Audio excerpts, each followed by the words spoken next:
All right.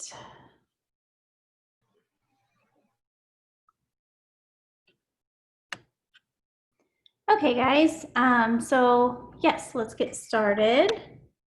I trust you guys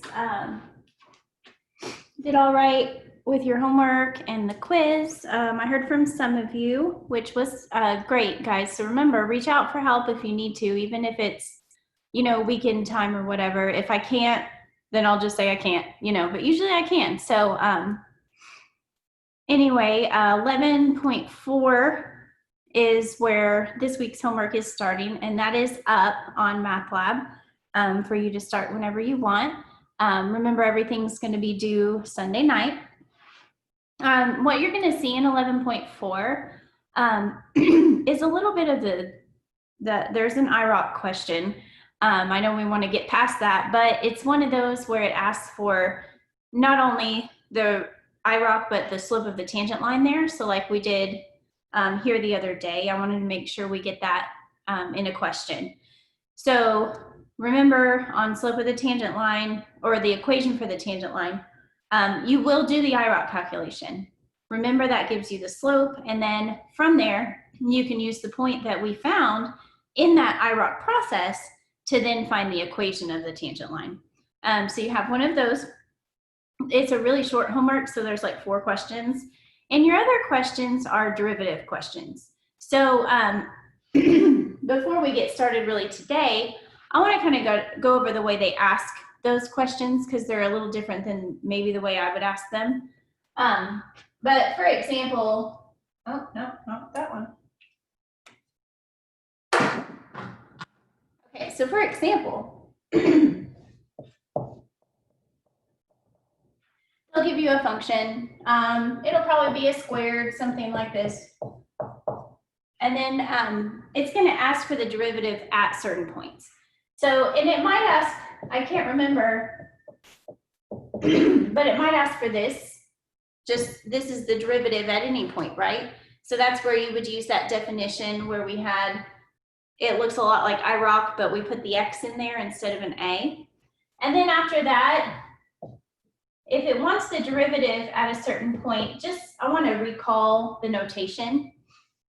So this is asking for the derivative, which you found, and then putting in a 3 for the X in the derivative. So it's not going to say find the derivative at 3. It'll just say like this, what is f prime of 3? So yeah, I just want to make sure you guys are up on that notation. So on a problem like this, I would use my definition to find the derivative, and it'll be here. And you guys remember, your derivative has an X in it somewhere. And then what you're going to do for this part is just put a 3 into that X here and find your answer. So you'll have some like that. I just want to make sure, again, that you're not confused about the way it asks the question. And then, so on the subject of the definition of the derivative, today we are going to learn a couple of shortcuts, like extreme shortcuts. Guys, that definition can take a long time depending on what function you start with. We did it with x squared. We also did it with x cubed. And remember, just the difference between the squared and the cubed calculation, it was a lot. You guys, anytime you're adding a power on that x, remember, you've got that x plus h, and you've got to add a power on that. It's like another FOIL every time you add a power. So you can imagine that that definition calculation can get really long depending on what kind of function I give you. I do want you to know the definition. I want you to use it. On the 11.4 work, because technically in 11.4 we don't know, the shortcuts, I want you to practice using it on those problems. The hard part here is I can't make sure you're using it, because when I'm going to teach you the better, easier ways here, you could very well use those because I'm not seeing the work you're doing on homeworks, or if we have a quiz and I say use the definition of the derivative, I don't ask for work on quizzes. So again, I don't know, right? The one thing I will say is that when we do have our first exam, I will ask a question where I want you to use the definition of the derivative, and you will turn your work in there, and I will need to see it done. So with that being said, you know, you can complete your homework however you like, or you can complete, you know, the next quiz we have however you like. Just know, if you don't know how to use the definition of the derivative correctly, it's going to hurt you on the exam. So, you know, I would just suggest at least practicing it a couple of times instead of just using the shortcut every time. But anyway, let's talk about the shortcut. So this is 11.5. Now there's actually a lot of shortcuts when it comes to derivatives. We're going to learn a couple of them today, and we're going to keep learning more as we go along in these next sections. So I'm going to call this derivative techniques. And we're going to start with the simplest function we know, which is the constant function, right? So let's talk about the derivative of a constant. So let me make you a constant function. Let's say that f of x equals, and we're going to call it k. So k is just a number, so it might be 5, it might be -4, it could be anything, right? Just the whole point here is there's not an x in the problem to be found. It's just a single number. We have looked at a couple of constant functions. We took the limit of those. You guys, the limit of a constant is not the same as the derivative of a constant. Sorry, all I hear is my golden retriever like scratching at the door. She really, really wants to come in. But you guys, it would be the worst idea. She's insane. So if you hear scratching, it's not like my children being tortured or anything. It's just my crazy dog. So anyway, constant function. So it's just a number. I am going to use the definition here because it's a really simple way to show you what the answer is going to be and the shortcut. So I want to find the derivative of this constant function. So because I haven't showed you any shortcuts yet, all we have is that definition. So let's think about what it is. Well, it's the limit as h approaches 0 of f of x plus h minus f of x all over h. Okay, so our function is constant. Remember what that means. It means no matter what you put in here, your answer is always k.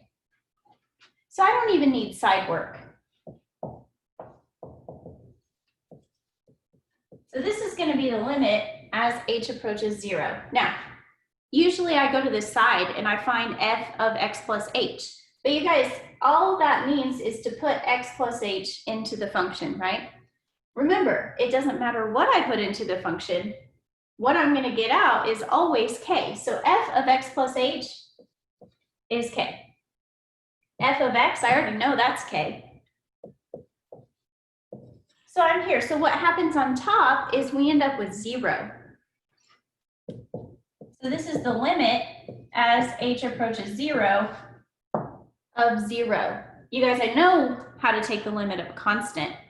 It's always that value. So the limit, now notice there's no h in here because I know that in a fraction, if you have 0 on top, the whole thing is 0. So you can just write it as 1, 0. So h isn't going anywhere because it's not part of this expression here. The limit of 0 is 0. So I found my derivative, guys. The derivative of, and this was k, which meant it could be any number, right? The derivative of any constant numbered function is 0. This should make a lot of sense if you remember that the derivative is it's a measure of change in a function, and a constant function, I mean, it's right there in the name, it does not change, right? It stays at k, it never changes. No matter what you put in for x, it's always k, no change at all. So it should make sense that when I measure the change, I get a 0. So derivative of a constant function 0, that's our first little shortcut, because every time you do this, you're not going to have to write all this out, because we just proved that the derivative of any constant is 0. So you can just use that fact now. So we always start with the constant, and it's never super exciting, because how many times do I give you a constant function in an actual homework problem or something like that, right? Not much. We want to see some x's in there. What if I have x's in my function? Then, do I have a shortcut? Absolutely. So the next thing I want to do is the identity. No, I want to wait. Let's do the power rule first.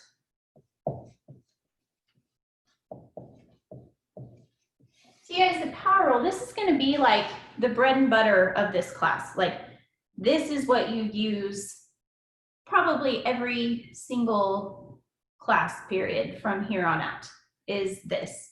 Every single homework, well, until we get to the integration. But anyway, for even in integration, guys, we use power rules. So you guys, it's everywhere. You guys, this is what you need to remember. This is going to get you a lot of places. Okay.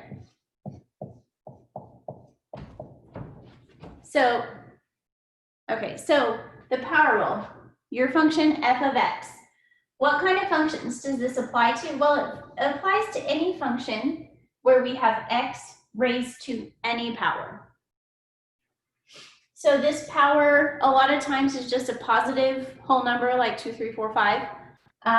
It can be negative, though. It can even be a fraction power. You guys, it doesn't matter what power. It could be a decimal power. If we have x raised to a power, I can take the derivative using this rule. So the derivative of this function, and then we have a pattern. So you find your power, we're calling that n. N comes down in front of the x. So basically it goes from here to here. But you guys, we also have to think about x is still going to have a power, but it's not going to be n anymore. And what it's going to be is n minus 1. So we bring the original power down in front, and then the new power on x is always n minus 1. And this should make sense, because if you haven't noticed, or I haven't said it, I feel like I have, but maybe I haven't.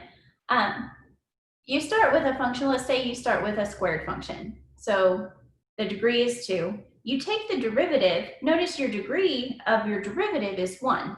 Every time you take a derivative of a function, it knocks a degree off of your function. So if you started with a squared function, you're looking at a linear now. If you started with a cubic function and you take the derivative, the highest power in your derivative is just 2. So basically, we're knocking a power off every time we take a derivative. So this should make sense. Knock a power off, and the original power goes in the front. So let me give you a real example. So if I have f of x equals x to the 4th, I should be able to use the power rule, not the definition, because the definition even on the 4th is horrible and tedious. It's not actually horrible. It's actually great, because it's the foundation for all of this. So I don't want to badmouth the definition. It just takes a long time. It's a love-hate thing. So guys, for here, what do? I take this power, bring it out in the front. Now the x has to be raised to a power, but it's not going to be 4. It's going to be 4 minus 1. It's going to be 3. And I'm done, guys. I would have gotten this very same thing if I had done all the definition and did all the canceling and the f of x plus h and all of that. I would have gotten down to here. But instead, we just knocked off all of that time, and we did it in 2 seconds. So let's do another one.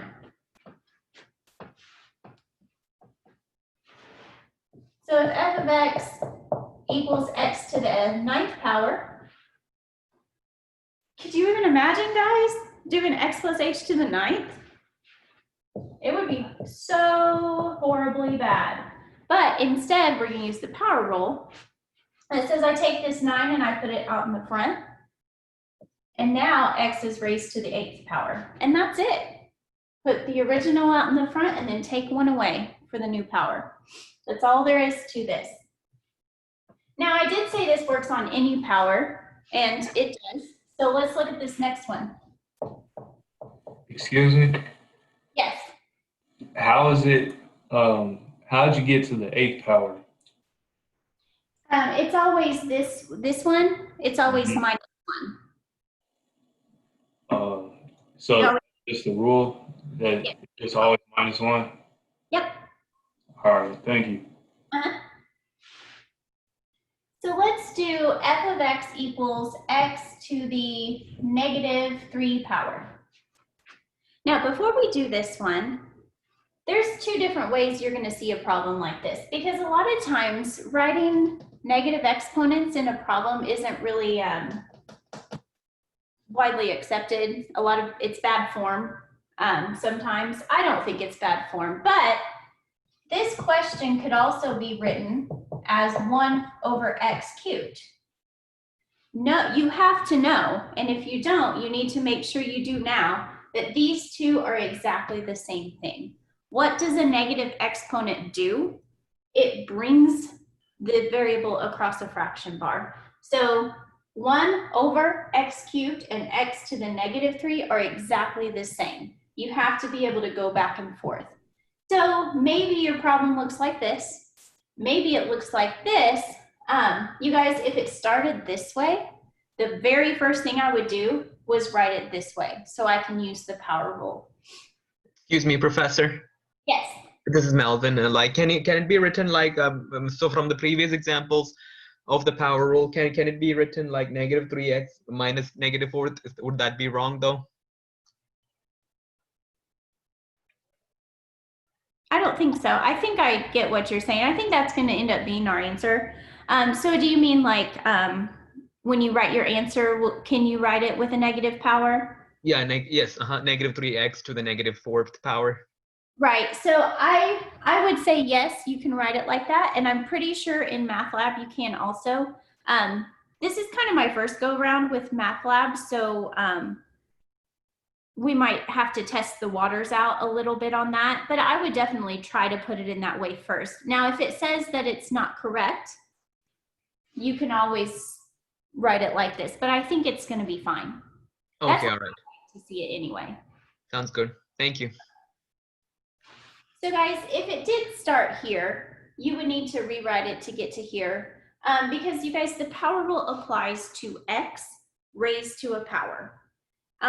Notice I have x raised to a power here, but it's not by itself, right? It's under a fraction bar. The power rule does not apply in this form. So basically what I'm saying is don't just do the power rule down here and call this like 1 over 3x squared. That's a problem.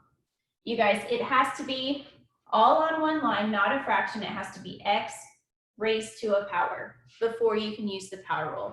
Not on the bottom. You know, you just have to be careful.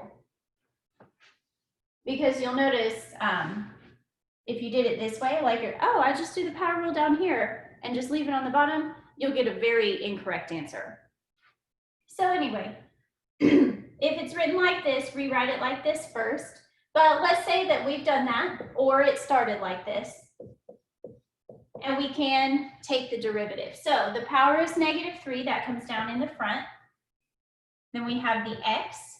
And notice as we do this, the x comes down. So make sure you don't leave out your x here. It is going to be part of your answer. It comes down, and what you're doing is you're changing what's around it. So the -3, then we have the x. And I do want you to be careful here, because when you're subtracting one, if you're maybe like working too quickly or just not thinking straight, you look at a 3 and then you subtract 1 and then you call it a 2. But remember, this is -3. If you subtract 1, it becomes -4. So be very careful on the negative powers when it comes to that. But you guys, yes, like he was saying, this is a totally acceptable answer in my book. This is how I would want to see it. But as I said, I'm kind of new to MATLAB, so I'm not sure if they don't like this, what can I do? Well, this -3 isn't on the bottom of anything, right? So you be careful. This -3 is would be on top. How do I deal with a negative exponent? I bring it down to the bottom and that exponent becomes positive. So -3 over x to the 4th is an alternate way of writing this. You guys, I'm pretty sure that it will take this just fine.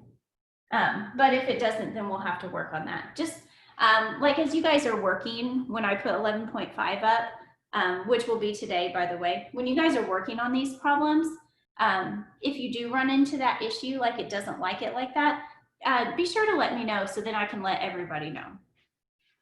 Hey, Mrs. Scats. Yes. Sorry, I don't mean to interrupt or anything, but you know the x to the -3rd and the one under that? Like the 1 over x to the 3rd.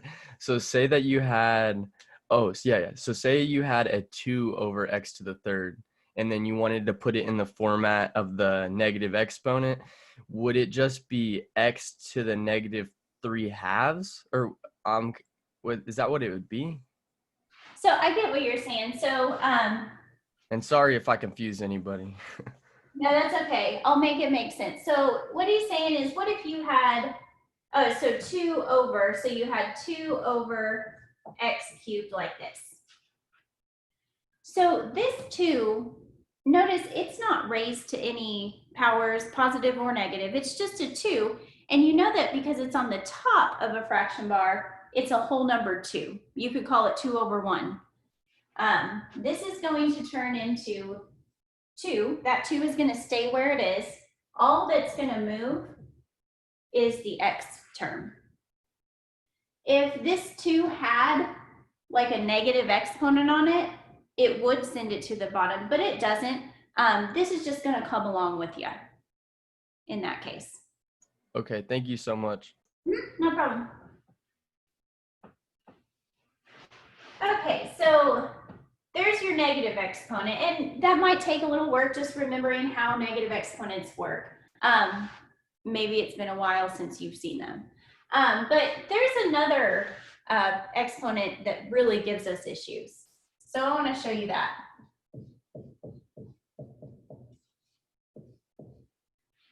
So square root.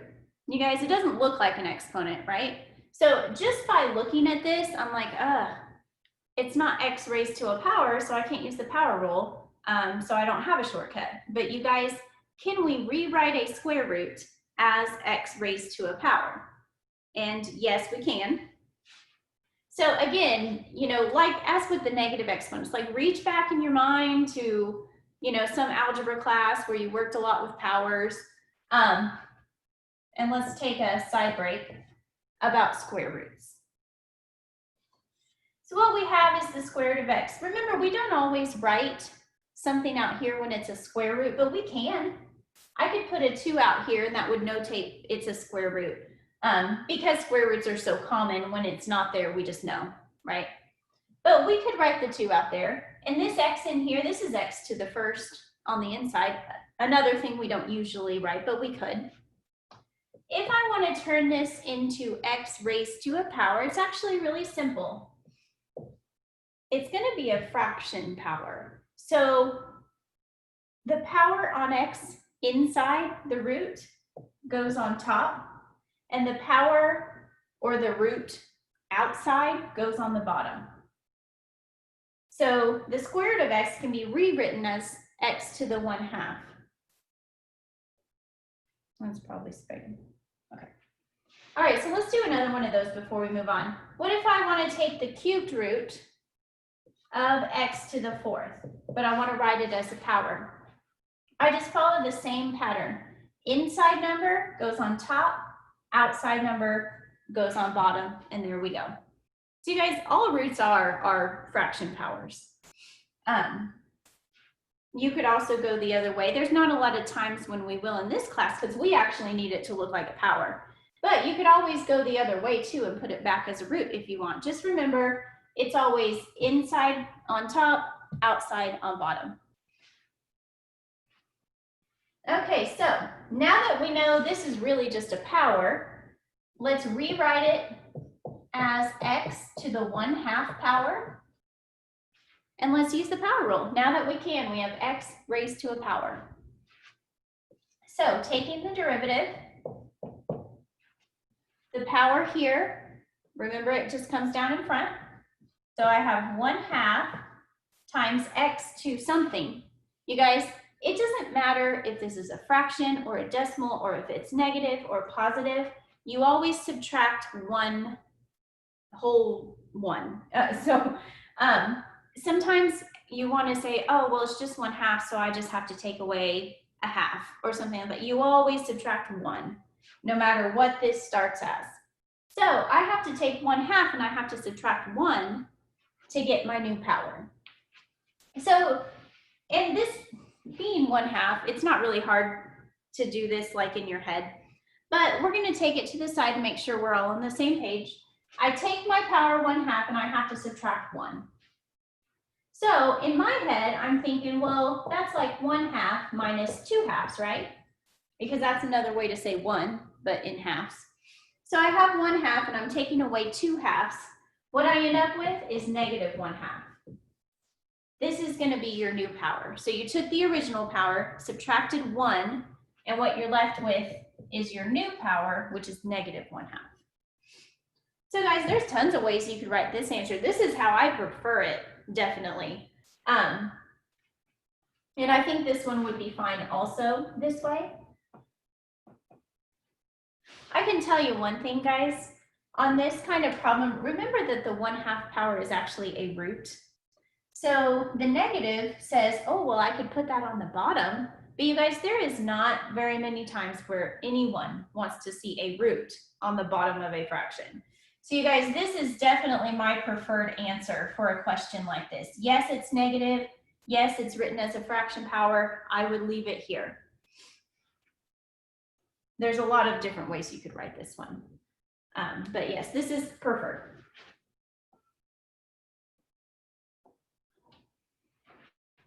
Okay, so we can deal with fraction power. So that's something you'll be able to practice. You're going to see lots of practice in that 11.5 homework of all of these different cases that you're going to come up with. But you guys, our x isn't always alone. So it's not always just x squared by itself. A lot of times it has a coefficient on it, right? Like maybe it's 4x squared. You know, what do I do with the 4? That's a good question, and we haven't talked about it yet. So let's do that now.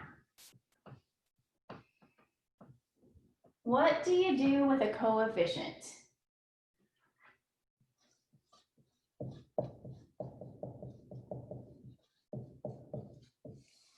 So let's say you have a function f of x, and it equals, we're going to use k again, because remember, k is like our general any number. K times x raised to the n. So here's your power, x raised to a power, and then there's just a number tacked on. So there's a coefficient. So this could be like 3x squared or 5x to the 7th or something like that. So what can be a little bit confusing is because this is just a constant number, right? So you want to say, oh, don't I already know that the derivative of a constant is 0? You absolutely do. But when it is attached to an x term, it is not, it's a regular number, but it's not constant anymore, guys. It's attached to an x. I can't see it as a constant anymore. So don't, anytime you see a number here and it has an x value attached to it, don't turn it into 0. What it is now is a coefficient. Coefficients are the best thing in derivatives because what's going to happen is it's going to come straight down as is. You bring it along with you and you do the derivative with the power rule like usual here, but that coefficient just comes along. So we bring our k along. Remember what the power rule looks like. The n comes down in front. You guys, these two values you'll just multiply together. So you have the n in the front and then you take 1 away. So normal power rule, but there was a k attached or any number attached, it just comes down with you. So let me show you an example of that. got f of x equals 5x to the 8th, and I want to take the derivative.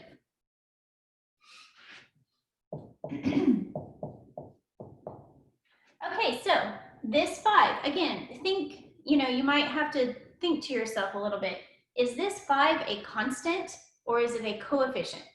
Well, it's definitely a coefficient because it is attached to an x, and anytime I have a coefficient, it's just going to come down as is. It will be part of my derivative. So I bring the 5 down, and then I do the power rule on x to the 8th. So the 8 is also going to come down in front, and this power is going to go down 1. Just multiply these two together, and you'll get 40x to the 7th, and that's your solution.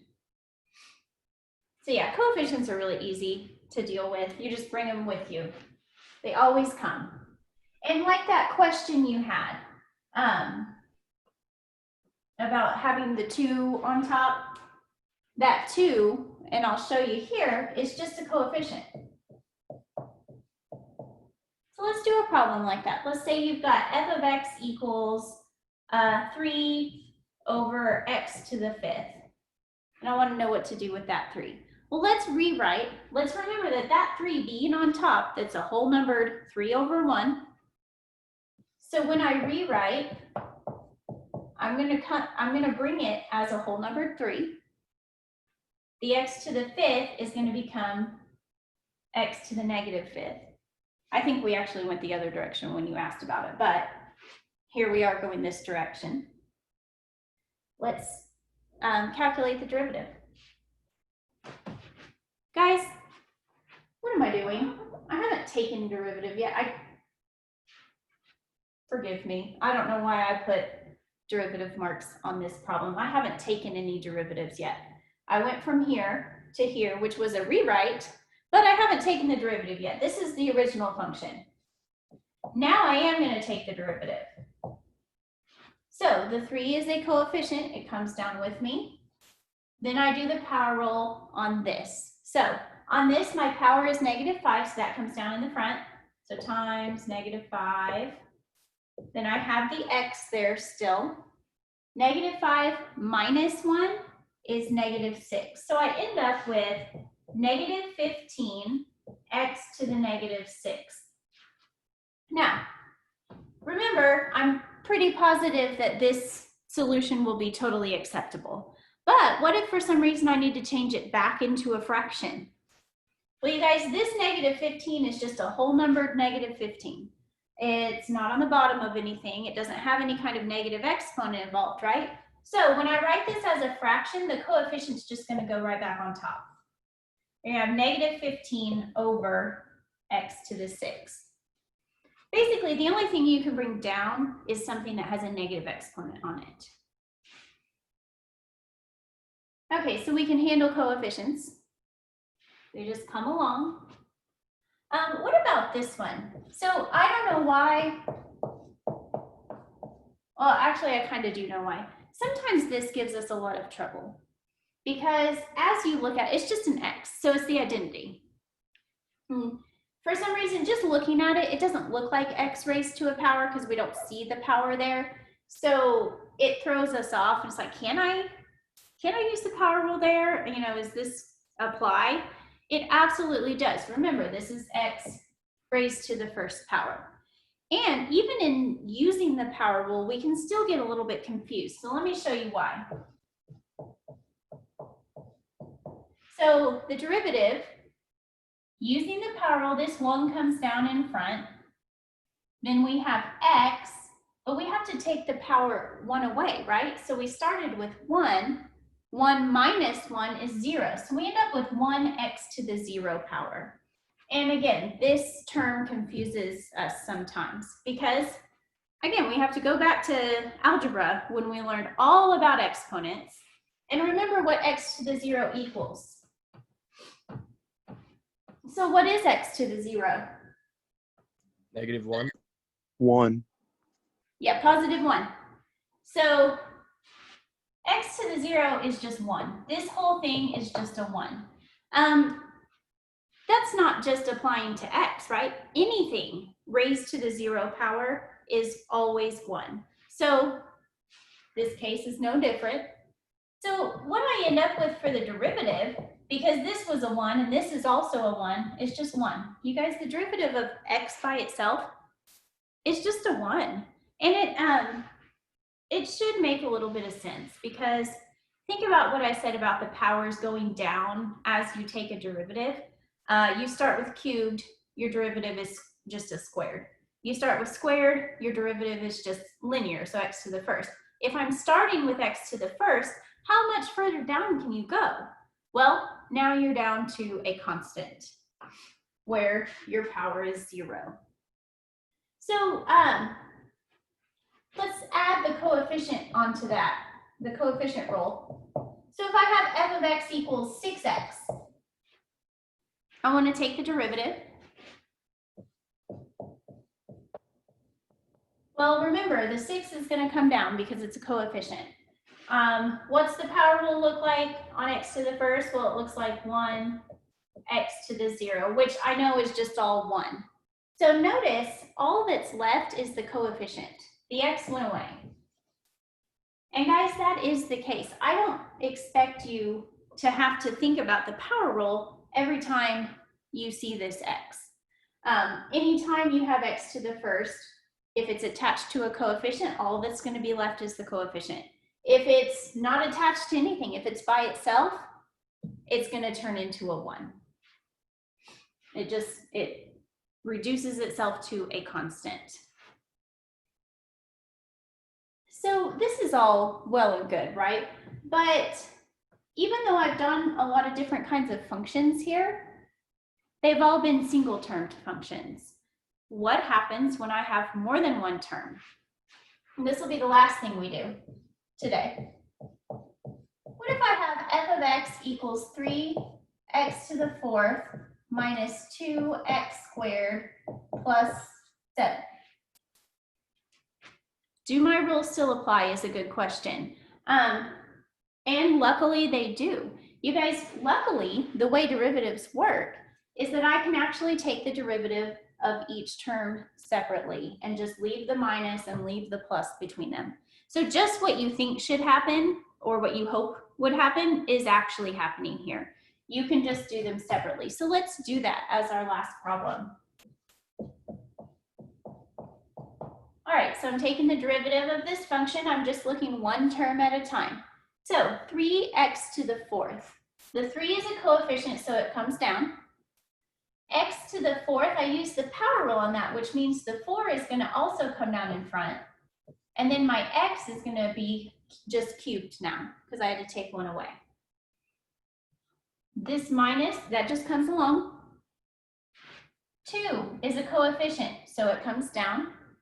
X squared, so the power rule says I bring a 2 down in front. That's the power that I brought down in front. And then x is going to be just to the first power now because I took one away from the original. Here, guys, is this a coefficient or a constant? Am I going, so if it was a coefficient, I would just bring it down, right? And I put a plus 7 here. But if it's a constant, remember the derivative of a constant is just 0, so it would just go away. Which do you think is happening here?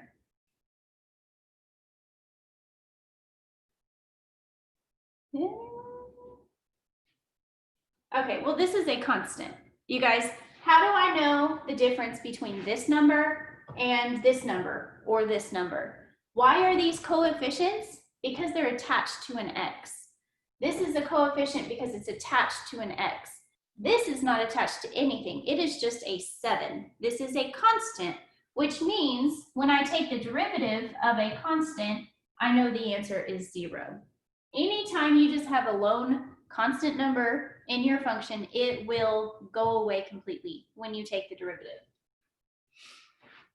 So let's simplify this. 3 times 4 is 12, and then we have x cubed. Minus 2 times 2 is 4, and then we just have x to the first, plus 0. I don't need to write that. You guys, so this is the derivative of that problem. We just did it one term at a time. Okay. So 11.4 is already up. Look for 11.5. It's probably going to go up. So I have one class after this. So it'll be after that when I put that up.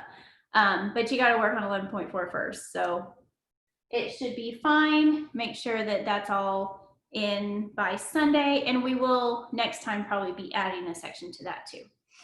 I think that's it. So if you guys don't have any questions, I will get on to my next class. Have a good day. You too. See you guys on Wednesday, same time, same place.